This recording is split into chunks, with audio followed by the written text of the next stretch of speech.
Alors on est avec Smart, pas très loin d'un lac où a été signalé en fait la présence de cyanobactéries. Ça fait un petit bout de temps maintenant, ça fait 1 mois et demi, 2 mois. J'y suis pas retourné depuis et je regardais s'il y avait des panneaux avertissant de la présence de cyanobactéries qui ont été confirmés, et il n'y a aucun panneau, absolument aucun panneau. Donc je suis un petit peu étonné. Alors on se trouve plus très loin du lac à présent. On va s'approcher un peu.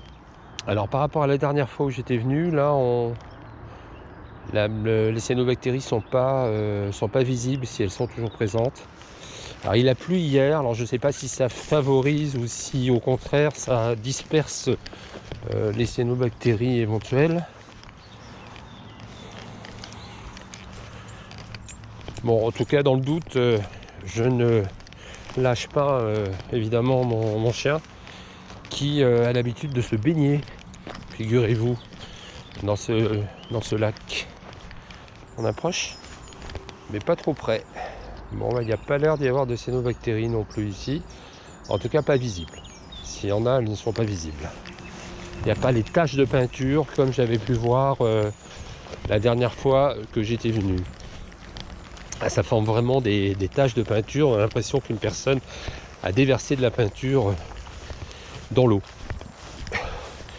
Et ça, c'était sur tous les abords du lac. Non, on fait assis, Smart. Alors évidemment, mon chien ne comprend pas parce que d'habitude, il se baigne ici. Et là, je ne veux pas qu'il se baigne, eh bien parce que en cas de présence de cyanobactéries, même si je n'en vois pas à l'œil nu, elles peuvent être présentes éventuellement. En tout cas, dans le doute, je ne prends pas le risque. Mais évidemment, mon chien ne comprend pas. C'est pas très grave qu'il ne comprenne pas, mais il va falloir que je me taise parce que ça va le rendre très nerveux de ne pas aller dans l'eau.